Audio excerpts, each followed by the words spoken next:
Welcome back to No Free Drinks. This is Lena D, and I'm joined by my co-host. This is Wesley. I've been listening to Little John and the East Side Boys. Okay. Wow, that was really bad. Hey, I know, right? Okay. There we go. That's a little better. That's a little bit more enthusiastic and on brand. All right. And today we're going to be talking about Equal Pay Day. So for those of you that didn't know, April 10th was the 2018 Equal Pay Day celebration. Ain't no celebration.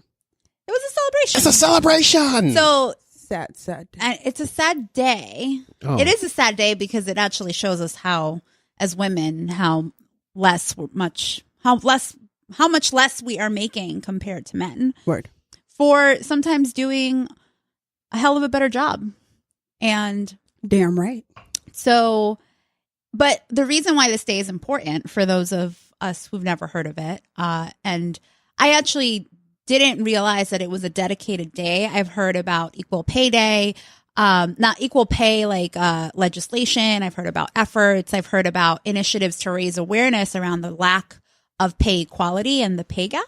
But I never realized that there was a day that was dedicated to it, and that's actually celebrated in other countries as well. It's not just a United States based Girl, celebration. if we can have a side chick day, we can have a day for anything.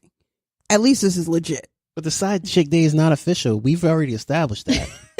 The unofficial side chick day. At least this is a legit reason to acknowledge something. For sure. I'm just saying. Instead of being the side chick. Still hating on the side chick. Still haven't gotten over that. I mean, I guess when there's no more side chicks, we could get over it. But That will never happen. That's never going to happen. Ever. As long as there's human beings, there will always be the side. All right, let's focus. I'm sorry. But That's my anyway, fault. back to empowering women. So Equal Pay Day was established to show how far in the year a woman has to work in order to be equal with what a man earned in the previous year. Let's be correct. A white man. All right. White man. Okay, yes. We are using the Yakubian male. Colonizers. The Yakubian male. we are okay? using that as a reference point because, I mean, the pay inequality isn't just a woman's issue, but we also have to take into account minority men. It also impacts minority men, although minority men are still being paid more than women in general. Word. They're That is- equivalent. Just saying. Okay, that is Just saying. true. Yep. Mm-hmm. I'm not going to lie Okay. about that. And I will not discount any of just what you just said. But don't compare it to like somebody like me. Because I don't make that much. But But nobody was calling you out. he's feeling real insecure for no reason. I'm not insecure. Like Lena D makes more than I do. Just to put that in context of everybody. So everybody knows that. Why you got to be disclosing like our fiscal? I mean, I can edit it out too, but Anyway, we shall. Anyway, yes, Wesley made a comment about us as a woman making more money, and actually I am going to talk about that later on because I think it is important to talk about and how other women can also make more Word. money for themselves. So we're going to get there. That's part of what today's episode is about. But that's how April 10th came to be. And it's not, and the other thing too, it's not consistently always on April 10th. It does switch from year to year. And depending on which country you're in, it also will switch because in Germany, for example, which is another country that celebrates Equal Pay Day, it's much later in April because obviously it's within the context of how much their men and women are making within the country. But something that was new this year for 2018 is that not only did they break out the day of when all women would be on par with men in terms of the amount of time that you would have to work additionally to get on par with the previous year earnings, but there's also equal pay days for each of the ethnicities. And That's where the fuckery really starts. and this is where I specifically wanted to call out Black women and Latina women. is this like a bad call out or a good one? You like, I want to call them out. I'm like, I want to call it out because We're not Oh, calling shit. out those particular women. oh shit! We're I'm calling like, this is out- about to get juicy. Yes, let's go. You're a mess. It's not what she meant. I'm calling out the days because this is really what's eye-opening. It's egregious. It's what it is. It is. It's really, and the dates are sort of correlated to when you would be making the equivalent to the white man's salary from the previous year. The colonizer's salary. So for Black women, the pay gap is not 80%, which is what sort of at a generic, like all in level, we say is the pay gap between a man and a woman. But for Black women, that percentage is closer to 64%. Oh my God. And so therefore, equal pay day for Black women is on August 7th this year. And for my fellow Latinas, chicas, whatever you want to call yourselves, we're even in deeper shit because ours is on November 1st. And that means that we end up getting roughly around 50 to 55% of the pay. And so therefore, this is why I'm calling it out, is because nobody's going to change it for us. Yes, there are legislations and law initiatives at different companies, like Starbucks just announced equal pay among their employees between men and women, but you can't rely on your job or on somebody else to advocate on your behalf. Word. All right. Now I'm gonna go ahead and ask a stupid question. Don't look at me sideways, all right? Then don't ask a stupid question. But why can't I ask stupid questions? I think That's all how I questions, learn. No question is no stupid. question is stupid. Damn, you don't judging say already. that you're going to ask a stupid question and then ask for grace. We both Haitian. Nah, bro. We both Haitian, and you gonna come after my life. I'm sorry. Already? I'm out here dealing with this NYC tourist traffic, so I'm just in a mood right now. Yo. Forgive me, guys. Go ahead. Ask your question. So I will let me ask this. So as you progress higher in your careers, let's combine education in this, right? Got your MBA, boom, got a good job, you making 6-figure salary, right? Is that 6-figure salary, like, let's say you're in like, I would say mid-tier let's say mid-tier. You're not, what do they call it for banking? It's not, what's the first one? Analyst and then associate and then VP, right? Let's say you're at VP level, right? Right. Is it the same between man and woman? Because y'all doing the same stuff? No. It's not. Especially if so you're staying as you within, gradually get up, you still are making less. Especially if you're staying within the same firm or the same company, Mm-hmm. where you start off pretty much locks you in.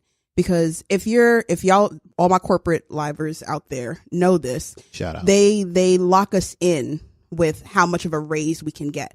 Right. Mm-hmm. So it's just like, the max that we'll give within the company is like a 2 to 3% raise for the year. And if you get a promotion, maybe it'll be 5, 10 if you're really lucky.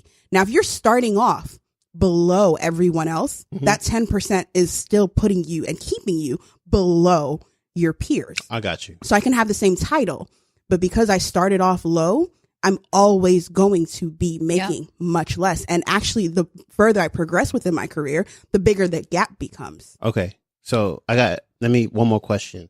So that wasn't a stupid question, by the way. All right. So I got another question. Yeah. How does it work for, what's the word? It's not non-standardized careers, but like what's the word that I'm non-traditional? looking for? Non-traditional. Okay. Sorry. I was like non-standardized. I don't know why I said that. Non-traditional careers. I don't know. A word blanks. Non-traditional careers. How does that work? Right? Because, you mean like our freelancers and... No, I wouldn't say freelancers. Let's say a woman that works in like construction or a woman that works as a lumberjack person, right? I thought you meant by non-traditional, I thought you were talking about somebody that goes to get an MBA or somebody that goes to like get a law degree. No. And they end up working in something that usually people that are getting those degrees don't typically go into. No. I'm talking about completely non-traditional. I'm talking about construction. We all had such different thoughts when you said non-traditional. All right, I immediately thought then let's go. Your creatives and your freelancers. Let's use your example. Let's say person works as like MBA, but then decides like, fuck MBA, I want to do IT. For those who don't know what IT means, it's not the clown it's information technology. So I just want to put that out there. You really tried it. I've literally had somebody said like, oh, you're it? Like, what? Yeah, didn't make sense to me. I was like, wait a minute. Oh, you mean move along? Yeah, you mean I meant person? information technology, but it's okay. I'm glad to enlighten you. Anyway, so how does that work? Is that the same or is that different? Well, it goes back to how you quantify your value, which is part of like what we were going to talk a little bit more later on. Okay. But I think to the initial question that you were trying to ask is like women that are in traditionally male dominated jobs and spaces. Yeah. So it's not about being traditional, because then I think that in terms goes of the career. Yeah. I meant career. I didn't mean my bad. If I meant like, no disrespect. Like if I meant something, if you thought I meant something else completely different. Yeah. I didn't mean that. No, and that's good, because at least to like have that clarification, it's not that we're saying that women shouldn't be firefighters or don't want to be firefighters. We're just saying that those are traditionally male dominated spaces. Yeah. But then again, like what space isn't male dominated? Like there's very few and far between. Teachers. Oh no, nursing, teachers. I could maybe working count, in beauty, working in I could maybe count assistants. like on my hand a number of male teachers that I've had going through elementary, middle, and high school. Yeah, like teaching becomes more male dominated at the university level. Yeah, but teaching tends to be a female dominated one. Nursing, your technicians, so your lab technicians and stuff, that tends to be a lot of women. So there are some fields, and what we actually see, I'm glad you actually brought that up, because in those fields, women, even in those fields where women are dominating, they still tend to make less than the men within that same field. Well, because then you get into like the hierarchy of like where they fall within the industry. Mm-hmm. So your technicians or like nurse practitioners, nurses are in the medical field. The medical field is driven by doctors. So when you look at sort of the stratosphere of the doctor who's getting paid more than the nurses, that's where you still see it's traditionally been male dominated. But shouldn't that be the case though? Like doctors get paid more than nurses because of the years of training that they had, the after training, and then the training after the training. You really want nurses to come for your whole life right now. No, I'm not trying to be a dickhead. No, what I'm saying is... I know what you're saying. I see exactly where you're going. And you're really about to have a whole bunch of nurses coming for your whole life. No, nurses, I'm here with you, sis. I'm just saying, like, hasn't that always been the case, though? It has always been the case. Yeah. That's what I'm saying. I'm not trying to be a dickhead. What I'm saying, like, so I understand that, like, in healthcare, even within healthcare, there's a hierarchy. And where women are dominating that hierarchy is in the lower parts of that hierarchy. Gotcha. Okay. So like even if you look at hospital management, like you're not going to find a whole board of women running a hospital, managed care. Like it's still run by men. Okay. Yeah. So like the people that are making the money, women are still underrepresented there. All right. So like that's when I was saying like traditionally male dominated spaces, like going back to what you were saying, even like a firefighter or what were some of the other examples that you used? Firefighter, lumberjacking. Yeah. Male dominated, my bad. Male, yeah. Female. Or even police officer. Right. Yeah. So like even in those spaces, you would see that men are being compensated more than women. All right. Shout out to my nurses though. I didn't mean to offend y'all.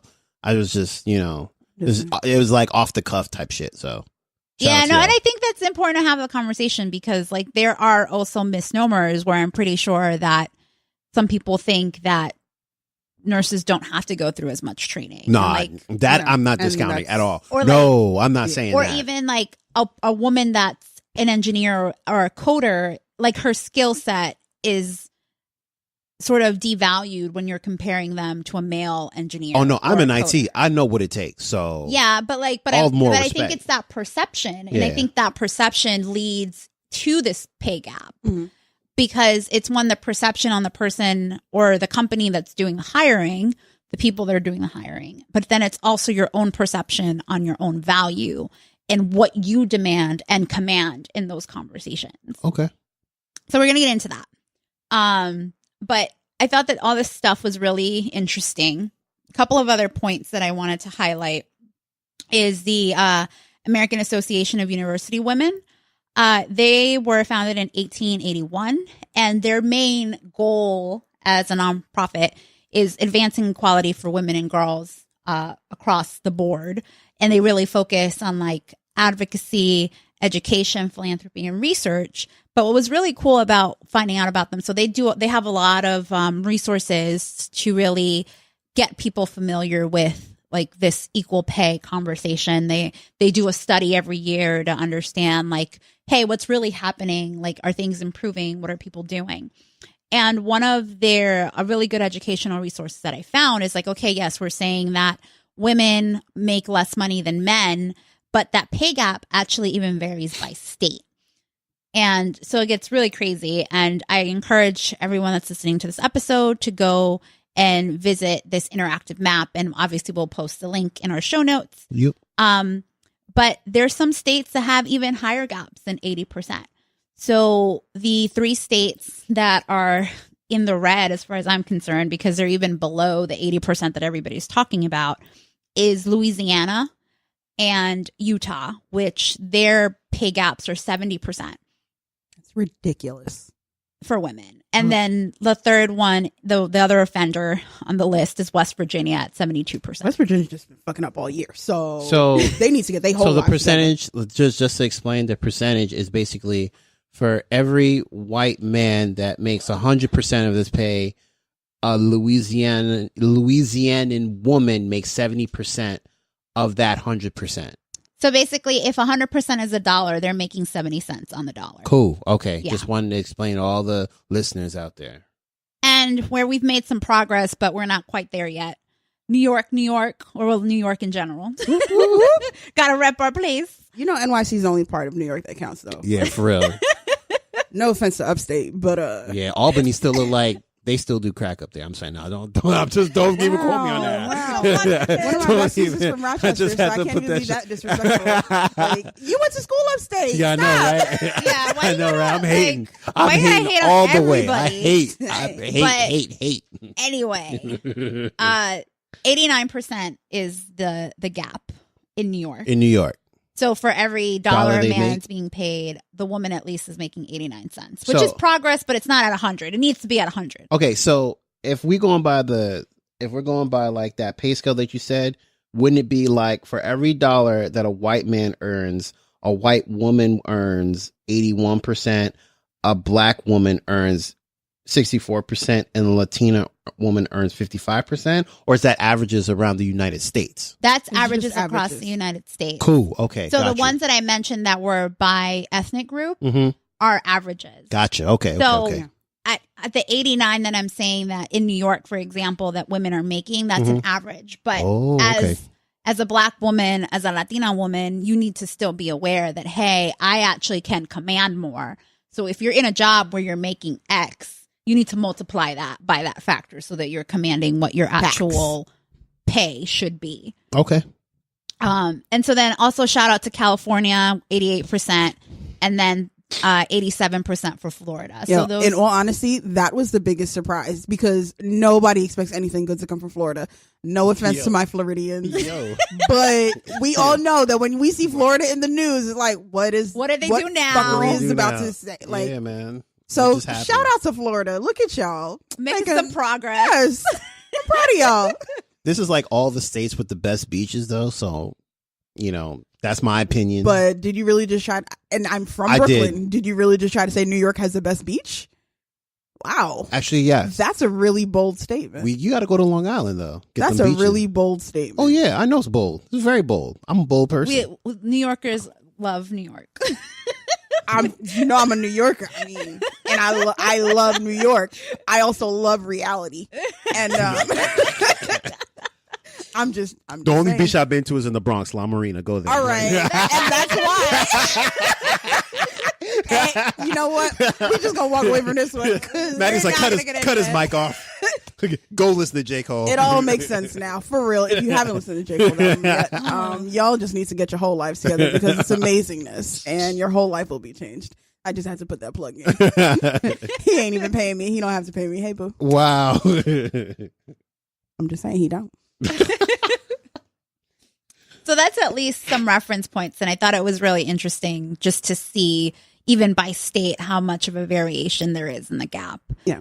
So I did want to shout out some of the states that are trying to make a difference through their legislation.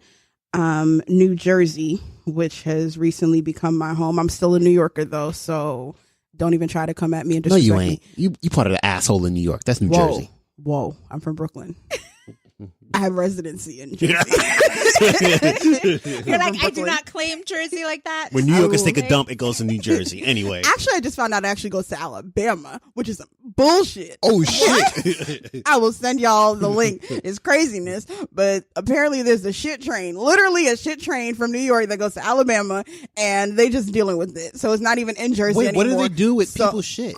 You know what? No, don't even answer that on the podcast. Just, let's keep on. Anyway, but that's my not the topic point of was today's episode. We're not talking about any of that. So New Jersey's recently elected Governor Phil Murphy recently signed an executive order, and it's supposed to be one of the strictest equal pay legislations that's coming out, and it's about to make it illegal for any employer to offer lower pay and benefits to anyone that's considered a protected class. So that's women, minorities, those with disabilities. So all of them are now expected to get the same level of pay and benefits as long as they're doing the same or similar job. It doesn't have to be the same job title, because we know how some places try to get away with that. It's just like, oh, over here, I'm considered an associate level, but I'm doing the same work as a manager. And at company Y, they're called a manager. So that's why they're getting paid more. And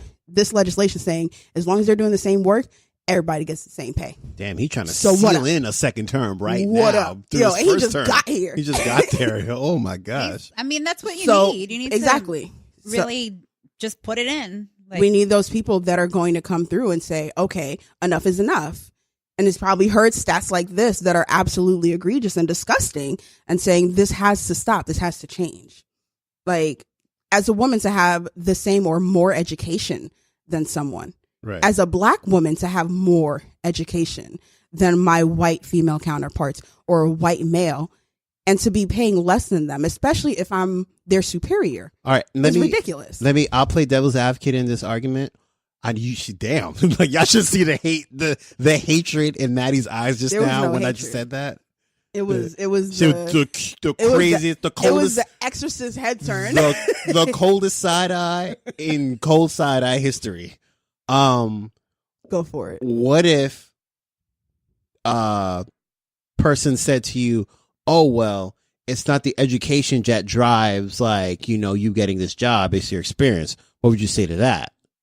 So if we're going to use the example that I just gave, if I'm your superior, Oh, there we go. how the hell am I making less money than someone who's, I hate to say the word, but it's the only one that fits. How does that make sense that I'm making less than my subordinate? That is true. That's very true. No, it's ridiculous. Yeah. So point blank period. Like we're not even going to get into that. Like Right. I should be paid what I'm worth. No, that's what. And if I'm at that level and I'm at that position, then it's because you felt that I was worthy and I had the skill set. right, So I wouldn't be a VP, for instance, if you didn't think that I was VP quality. right, So I should be paid VP wages right. and get VP benefits. Right. I want that corporate card. I want that corporate car. I want all of it.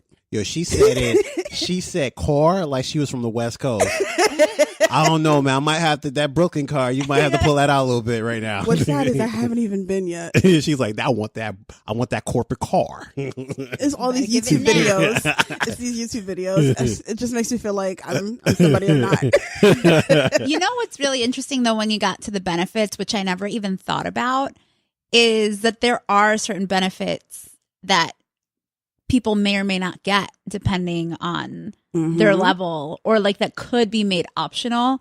Like I think because I have worked for a lot of more corporate like companies, like, corporate America, not so much sort of like public sector, it seems as if like your benefits are your benefits. Like everybody gets like X percentage paid on their health care, No, girl. this and this and that. But there is even the possibility where you also have to be negotiating for your health care too, to make sure that you're getting what's actually going to cover you. Right. Absolutely. And other intangible, well, not intangible benefits, but like stuff that like you would normally have to pay for, but Yeah. now you're not paying for it because your company's That providing doesn't it. necessarily have that like you're not getting in your paycheck, but it's still a benefit. I forget which who it was. I'm going to look it up, but it was a speaker. So she was doing public speaking at a conference, and she actually found out after the fact that not only did she have to pay to go to that conference and to pay for all of her expenses, while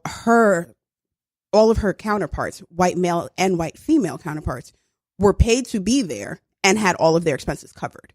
Those are the types of things that matter. It's just like, okay, so you're not going to pay me, and I got to pay for my hotel, my car, my flight, and all those things. Like, those things add up. Yeah, they do. They do. And if you're traveling for work and you're telling me that I'm going to get a corporate card, but I only have like a $5,000 limit, but then I find out my coworker has an unlimited card, and yes, they have them. Like, what kind of bullshit is that? So I have to sit here and pay it off every month to make sure that I could charge my next set of expenses. Whereas homeboy over here is just chilling, racking up all sorts of bullshit. Yeah, no, that's insane. And I mean, this is where I also want it. So it's like, okay, yeah, one thing is celebrating a sad day, which is, yeah, it's true. It's like, oh, crap, there's a day to acknowledge it. But it's awareness. And part of having awareness around it and celebrating is like, okay, well, what are we going to do about it? Word. So the action stuff. And part of that is some of our personal experiences that we wanted to share. Maddie and myself. And Wesley, I'm pretty sure you have some experiences too that you can provide us with a perspective that'll help our listeners. So I did want to tell a story around this pay gap thing. So I was messing around with a little interactive map because my first job out of college was actually in the state of Ohio. It wasn't in New York. Boo. I mean, not boo. I just Woo, didn't like Ohio. But what I found out about Ohio is that the study showed that the pay gap is actually 77%. So it's more than the 80% that has been quoted. So I was curious and I was like, oh, and I used to work in finance. So that meant that I had access to all of the reports. So any financial report, I can pull whatever people were making, like their salaries, like at whatever given time. And so at that point, I had obviously been with the company for a little over a year. We had gone through like our review cycles. I had gotten my raise. With my raise, I was making around like $65,000 or so. So like this is like still my first job out of college. And I started pulling because I was doing some budgeting and found a white male that had started at the same time that I had. And when we started, he was making only like $5,000 more than I was or something. But when it came to his raise, at that point, I went from being like, okay, we started around the same level. Like I probably started at like 55. He started at like 60 something. And by the time this time around where I came to actually realize like, oh shit, like he's also gotten a raise. He was being paid $88,000 and I was being paid like $65,000. I literally just gagged. And like being there at the same amount of time, both out of college at the same time. So literally this is an issue. Like it's not that just people are saying, oh, well, no, it's like it could be happening or like not all companies do this. This was like a big like top Fortune, whatever company. That's crazy. Yes. They're Fortune 100, right? Not even 5. They're pretty high up there. They're pretty Either way, high. they're high. Yeah, they're up pretty there. high. Like, this isn't some small mom and pop shop. Like, no, it's like a global company. Won't name it, but that's why I didn't want to say like whatever one it was, but it's up there. I'm about to see where they rank. Probably lower now because they ain't shit paying people like that. I'm sorry. I'm still angry. But the point is that so when I started, I didn't even think about. And he didn't have a promotion. There was like y'all were still on the same level in terms of rank. Yes. Man, chill. Just in case somebody tries to come for you and be like, well, maybe he got a promotion. Like you're saying that you guys were on par. We were on par. Toe to toe. Like the same like band level. We had started at the same time, same education, everything. All right. You want to shout out the city that you were working in? No, that is okay. I mean, I'll do it. No, it's cool. It's Ohio. Right, it's cool. enough. That's Ohio's enough. There's like not a ton of companies out there. I mean, we could just say it. But anyway, the whole point of this, the whole point of this story is that when I obviously like had shopped around for roles in undergrad, but I didn't ask for more money for that first job. I literally just took the job that paid me the most out of like all the other offers that I had. Mm-hmm. But that was the other thing too. It's like, I didn't think about my leveraging power. So what I was doing is like, well, yeah, I could have taken that offer and compared it with the other offer that I had and asked that other place for more money. But in terms of like what I was looking for, this place was okay. So I was like, okay, yeah, I'll take it. But what people should really be doing is saying, okay, well, these are my competing offers, but what is really my market value? Yep. And let me ask for my market value, not just settle for the offer that you're getting. And if I could just jump in here, it's important for you to actually find out what your market value is through research, not the number that you come up with in your head to say that this is the number or this is the amount of money that I want to make, because that is one way to very quickly sell yourself short. Mm-hmm. So I know when I go for interviews, before I even go on the first interview, I'm looking up to see what the salary is. And I use Glassdoor, I check salary.com, and then I just Google it. So I'll Google the company, Google the role and salary and see what comes up. Mm-hmm. So that before I even have an offer, I know this is what I'm going to ask for. And always be willing to negotiate your benefits. So find out about the benefits packages that they offer. Again, before you even have the offer, like, you need to arm yourself with this information. Mm-hmm. It's so true. And that's the thing too. It's like a lot of times, like I've looked at what I contribute. And the other thing too is like to quantify your contributions.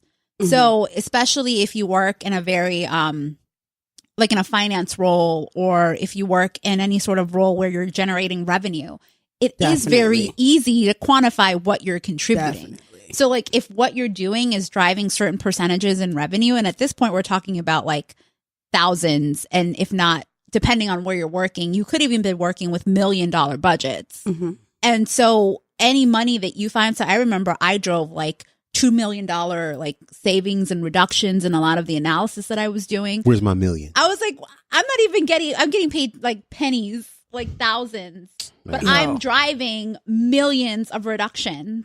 So what I do then, it's like, okay, well, this is what I've done. Make sure that you have that in your resume. You're quantifying your actions, but that also is a part of what you can demand from a salary perspective. Absolutely. And like most people don't think about that. I think you should shout out like the company, to be honest. No, I don't know. We're not going to do that. That's not even messy. Yes, it is. That is. No, it's not. That is.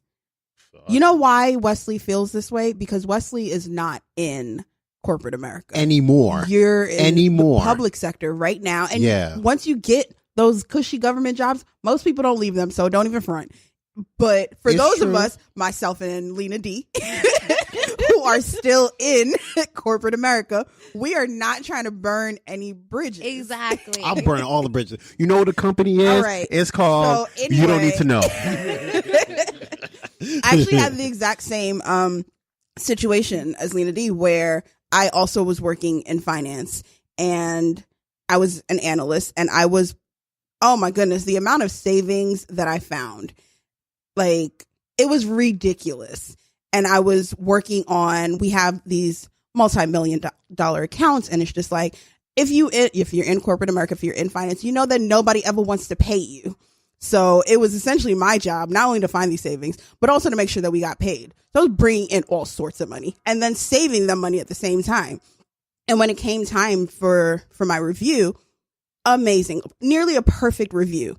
But then when it came time for my raise, you would think that I like barely showed up to work.